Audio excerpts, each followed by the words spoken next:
Local programming on KRWG Public Media made possible in part by viewers like you. Thank you.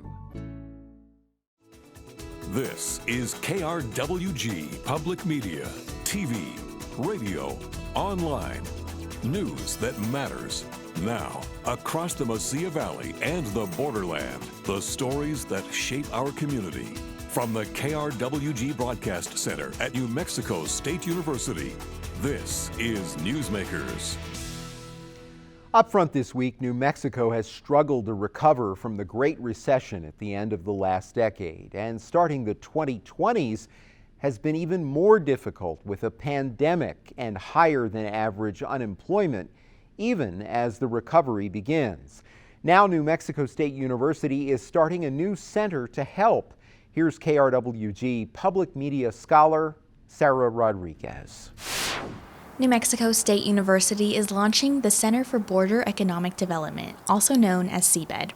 The project is led by longtime NMSU professor and economics department head, Dr. Chris Erickson.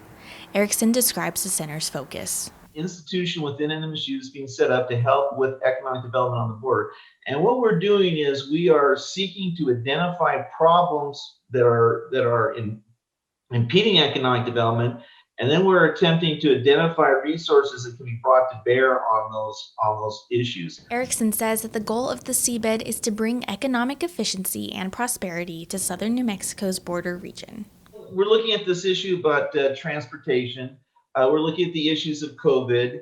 We're looking at other issues along those lines. Kind of the point is to identify what's needed and get it there. Erickson says that the CBED will include an online database for a wide variety of subjects and resources relating to border economic development.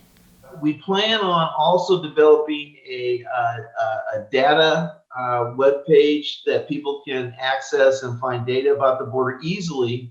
And these are not just things like a number of workers or something like that, but also, for example, air pollution levels. We're also thinking about including things like incidence of COVID in the different municipios and counties along the border. And these are information that people can have, and we plan on and hope to have this updated on a very regular basis going forward. And that's the kind of resource that's going to be made available. Lucinda Vargas, a postdoctoral fellow working with Erickson on the CBED, discusses the goal of collecting research on both sides of the U.S.-Mexico border. When we talk about the border, we may lose sight that we're talking about two countries. Yes, Las Cruces, Doña Ana, and MSU, we're situated on the border, but that implies two sides of it, right? The U.S. side and the Mexican side. So our whole sort of mandate will be to keep databases on both sides of what's happening on both sides of the border. Vargas says that the CBED will also focus on comparing southern New Mexico's border with other borders in the United States in terms of economic opportunities. As we celebrate, that's a word that just came to mind, our border geographic location, and I say celebrate because we need to think of it strategically. It's a strategic location. Well, how do we compare to other borders? What does New Mexico have that maybe other border city pairs don't have that we can exploit to our benefit? But vice versa, what are other border city pairs doing that we have yet to do that could work for our benefit? Vargas says that the CBED will also help foster a more competitive border for New Mexico. We talk about a competitive border, more business opportunities, business expansions, recognizing that maybe the international dimension of things is not being recognized by some businesses because it's not been highlighted. So if we highlight it by offering data and resources and possibility of how we can make that work for businesses, I think it's very promising. The CBED project has required hard work and determination, as Erickson and Vargas strive to make a difference in southern New Mexico's border economy. This is an entrepreneurial type of project where we are out actively seeking to find where we can make a difference. It's not one of these things where you just sit back and wait for someone to call you. And so we're out in the communities, we're talking to people, we've met with we've met with politicians, we've met with officials. We've met with many people in the public, of course. Economic development, it involves the hard work of developing resources that attract the businesses who come and open up.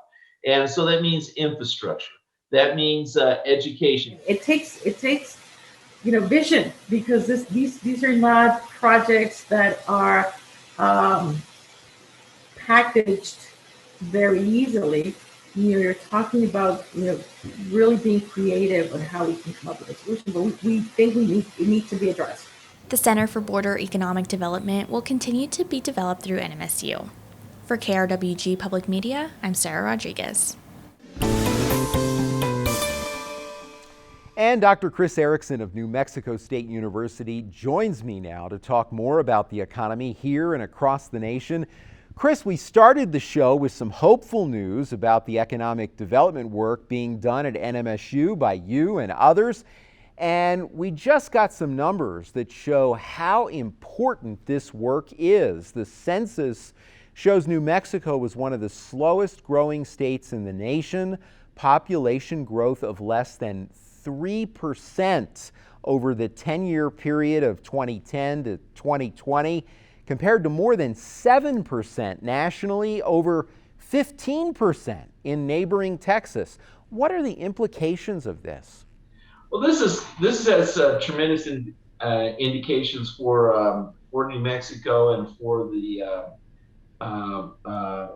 in particular, when you dig deeper into the numbers, you find that the size of our population under 18 actually is growing even slower, that our population over 65 is growing faster, although not that fast. And that means we're seeing aging of the state. That has a lot of implications for higher education, has a lot of implications for pre-K-12 education. We're going to have less students. We're going to have less people going to college. And it's time for the state right now to start planning how to revamp education to account for this decline in the number of students we're going to be seeing in the future. So, for example, at NMSU, the number of college-age students is going to decline over the next decade, most likely. Has been declining over the last decade. For the state as a whole, we have a large number of higher education institutions. These are very expensive to run. They each have their own president. They each have their own administration. And the state's actually going in the wrong direction in this regard. And people may be aware that NMSU Carlsbad was created as a separate university by the last legislature. It was separated from NMSU and now has become its own university. This is a university that last semester had 165 students attending it.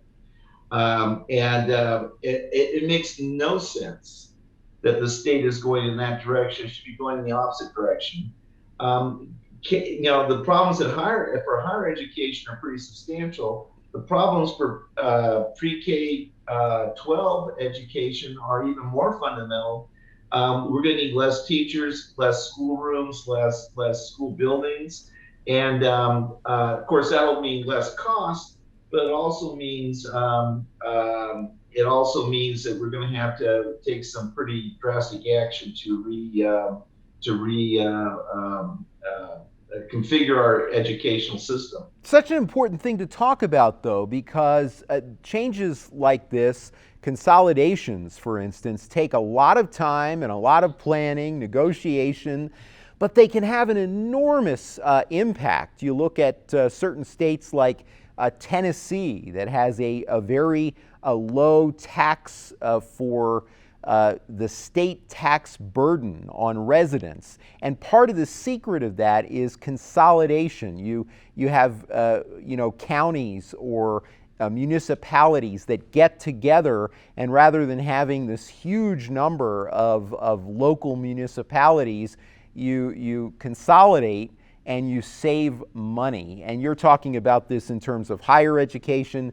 K-12 is certainly an area where it's talked about, but it takes a lot of time. Yes, it does, and it takes careful thought too. One of the problems that the census brought out is the fact that our population of working age individuals is declining. We're growing for those over 65. We're declining for those under 18. And in the middle, we are going to see slower growth or even negative growth in working age population. And that means a deterioration or decrease in the tax base.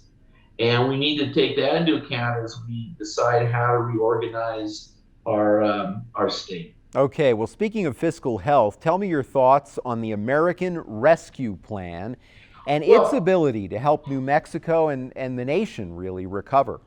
Yeah, so of course, we already had two very large plans that were passed during the Trump administration that are already impacting the economy. We're seeing considerable growth in the economy currently. There's been a very strong recovery in the economy. The last data on GDP that came out a couple of weeks ago, or maybe it was last week. Oh, no, it was a couple of weeks ago. It came out a couple of weeks ago, showed that we were only a few tenths of a percent below the GDP level prior to the pandemic, below our peak GDP prior to the pandemic. And this indicates that we are very close to being back to full operating strength. And one of the interesting things about this is that while our GDP is almost exactly the same as it was previously, we still have about 8% fewer workers in the workforce than we had prior to the pandemic. That means we've had the same GDP with 8% fewer workers. That's a tremendous increase in productivity. And a lot of that increase in productivity has been driven by the fact that businesses have been forced to adopt new technologies to cope with the pandemic. For example, you and I are talking on Zoom. Probably many people who are listening to this are familiar with Zoom now and have been using Zoom and never used Zoom prior to the pandemic. And so the economy is coming back, roaring back. We also, of course, have a very low interest rates, very aggressive monetary policy, and that also is contributing to our rapid recovery. Now, as the stimulus, I'm going to call it the Trump stimulus because it was passed during the Trump administration. But as this Trump stimulus moves into the economy and begins to, it already is affecting our economy now, it already is moving the economy. But as it plays out, that's when Biden's American Rescue Plan will kick in and should give us that push to get us over the edge and to the next level. If we have this, again, it's a tremendous increase in productivity that we're observing right now. If we can sustain that increase and put people back to work, and I think that's what I'm going to call it the Biden plan now to distinguish it from what Trump had done previously. If what Biden what has been passed in the Biden administration, that should allow us to get everybody back to work. And if we can maintain this very dramatic increase in productivity, it's a very positive, potentially a very positive outcome for the country. Yeah, so very interesting. I've got to ask you real quickly before we move on, are you worried about inflation as a result? Well, of course, that's the negative of all this. We have a lot of stimulus, again, monetary policy, very low interest rates. We have a very rapid increase in the monetary base. We have these three very, very large stimulus plans that have come through, 200 Trump and 100 Biden. And of course, the inflation in April on an annualized basis was 10%. That's 0.8% for the month, but if you analyze that, 0.8% for 1 month comes out to the equivalent of 10% per year. That's very rapid inflation. It's the most rapid inflation since 2008. And now it's coming off of a low base because if you look back in April of 2020, that was at the very peak of the recession, of the pandemic recession, and we had very low inflation back then. The question is, will this inflation be sustained?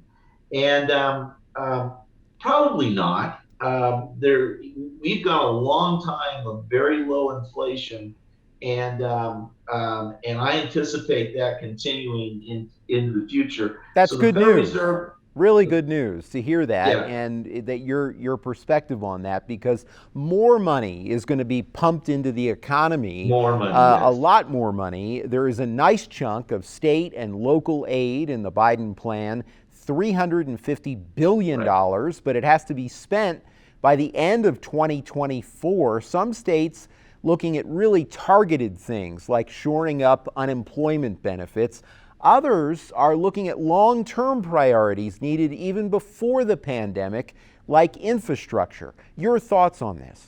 Well, I think it's all the above. Of course, right now our unemployment insurance program is in deficit and will need more funding, and should receive that funding because unemployment insurance has been a bulwark of this recovery, providing funds to the people who really need it. And on a humanitarian basis, that's important because we want families to be able to feed and clothe themselves and pay their rent. But in terms of the macro economy, it's people who are on unemployment who, when they receive aid, spend it. Whereas other people who have jobs, if they receive aids, for example, stimulus checks, they tend to save those more rather than spend it. And so getting money to the people who are the most impacted is the way to get that money back into the economy working as quickly as possible. So both from a policy perspective and again from a humanitarian perspective, unemployment insurance is important and we need to fund that. Yeah, but you say that it is wise to also look at other things that are more Absolutely. long-term, like infrastructure. That's interesting. It actually hasn't gotten a lot of press. Another thing that really hasn't gotten much press either, I was surprised when I was researching to do this show that President Biden's plan said that stimulus dollars could not be used directly or indirectly to finance tax cuts. And as a result, Republicans have filed a lawsuit saying that that's an unconstitutional mandate. Do you think, as an economist, not looking at this politically, but looking at it as an economist, do you think tax cuts are even a good consideration for this money? Well, no. The better consideration is to provide checks to people who are low income. Of course, the plan already does that. Yeah. Now, I will tell you that's sort of a tax cut. When you give funds to people, it's sort of a tax cut, and you're not actually cutting their taxes, but you are giving them money back, so their disposable income goes up. But again, targeting people who are low income, who may not actually be paying taxes, or at least not much taxes, are the group who would benefit most from, or I should say, who the economy would benefit most from receiving those funds. And it's just the common sense idea that poor people are not in a position to save as much or even save at all compared to middle class and upper middle class and wealthy people. Sure, and they've been hurting long before the pandemic as Absolutely. well. There's an argument in New Mexico over this, as you know, the governor vetoing some federal relief allocations made by the legislature. The courts will have to sort that out. How do you think New Mexico should spend this federal funding? Is it different than the average state? Well, we There have is a such a thing? tremendous shortfall. We have a tremendous shortfall in broadband. We're one of the states that are performing the worst in broadband when you make comparisons. That's access by households, access. One of the really crazy things is even those households who have access to broadband are much less likely in New Mexico to have access to two providers, which means they're forced to pay. They generally will pay higher rates or have poor service because of a lack of competition. And so I think that there's a tremendous need for broadband. And of course, the last state legislature, they passed a lot of funding for broadband compared to previous legislatures. So there's been forward motion on broadband, and I hope that the governor decides to use the federal funding for broadband. Well, and of course, Which, by the way, Chris, is there may even be more money for broadband if an infrastructure bill can be passed. As you know, the Biden administration, that's a major priority. Advocates say that this is an ideal time. A lot of work is needed. Interest rates are relatively low, extremely low, actually, zero. Public support is very high for this as well. What are your thoughts on this? Because this is, again, an enormous plan. It's unlikely probably to pass in its current form, but what are your thoughts about doing this at this time after all of these other stimulus plans? Well, so one of the things I really want to emphasize here is that people for political reasons, both on the Democrat side and the Republican side, are touting this as this huge expenditure on infrastructure.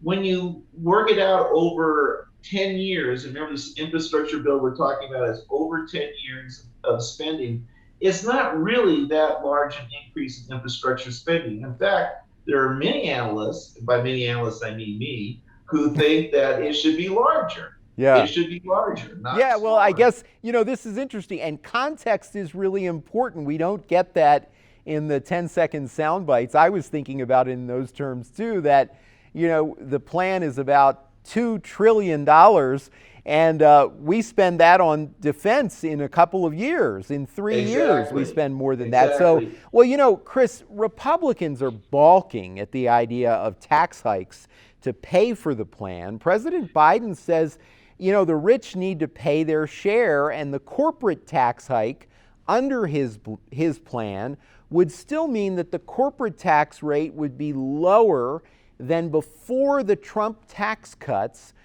which mostly benefited the corporations and the wealthy. Your thoughts on this? Well, I think that if you finance with deficit spending, because I'm not a big deficit hawk, and I think funding this with deficit spending is okay. I think raising taxes, you point out, the increase in taxes is not excessive, and that's okay too. What's not okay is not doing. And so we need to figure out some way to pass this bill. And if that means funding of deficits rather than raising taxes, I don't think that's a terrible idea. We really have a lot of infrastructure shortfalls in our country. We spend less on infrastructure than Europe does, less on infrastructure than Japan does. Now, we also spend less than China does, but China is starting at a very low base, so it's not really apples to apples when you compare us to China. Well, Chris, this is so interesting. I'm running out of time, and I don't want to miss this next question because it's been overshadowed by federal news. Speaking of taxes, once again, the New Mexico legislature failed to address comprehensive gross receipts tax reform in the last legislative session. What are your thoughts about this? We've talked about this for 13 years. Yes, I think the gross receipts tax in New Mexico is one of the things that holds our state back from growing, because it does penalize, often penalize, I should say, manufacturing and wholesaling. And if we could fix it so it didn't do that, it would be an improvement. So that what's referred to often as pyramiding needs to be taken care of. If it were up to me, I would go to a value-added tax, which is what's used in Europe, what's used in Australia, and used in many countries around the world. And the value-added tax would eliminate or replace the gross receipts tax. It would replace the income tax on personal income. It would replace the income tax on corporations. And that one unified tax rate on all activity would go a long ways towards making our state more competitive. I'm not holding my breath that my ideas will be adopted. So it from a more realistic point of view, if they can fix the Swiss cheese of a tax, gross receipts tax that we have, make it more simple, make it more straightforward, and make sure that manufacturers and wholesalers don't have to pay it on goods and services that they buy within the state. I think that would be helpful. But as I said, going to a real value-added tax would be even better. Okay, 2 minutes left. It took a special session, but the legislature did pass cannabis legalization. Some think this could be a boon for southern New Mexico, and if you look at southern Colorado, you'd think they're right. Tiny Trinidad, Colorado is 15 miles from the New Mexico border. It has boomed from cannabis. As one example, there are close to 30 dispensaries in this little town. Your thoughts? Yeah, cross out the word Trinidad and put in Anthony, New Mexico. I think you have the story pretty well already written of what's going to happen. And Tucumcari carries the same way. There are other places in the state that I think are going to benefit from this because the change in our laws. Of course, for Trinidad now is going to lose its customer base since New Mexico now will have legalized marijuana. It's going to be interesting, isn't it, to see how this all develops, and sales are expected to start next spring. Interestingly enough, legalization starts at the end of June, and so we'll have to watch and wait. I bet you and I could probably a year from now do a whole show on this, Chris. Oh yeah, and I will say one last comment is I think that the proponents of cannabis legalization probably overstate the benefits, and the opponents overstate the costs. I of course favor cannabis legalization because of the civil libertarian point of view on the issue, but it will definitely be a boom for Anthony and Tucumcari and other towns like that. The border towns. It's always interesting talking to you, Dr. Chris Erickson from New Mexico State University. Let's do it again soon. Thanks so much for having me on. Thanks, Chris. That is our time for now. Join us this week on KRWG Radio. Every weekday, it's Morning Edition, 5 to 9, Fresh Air at 11, followed by Here and Now, noon to 2, and All Things Considered, 4 to 7. KRWG News, always online at krwg.org, and we'd love to hear from you. Email us with your story ideas and video submissions. The address is feedback@nmsu.edu. For all of us at KRWG News, I'm Fred Martino. Have a great week. We'll see you next time on Newsmakers.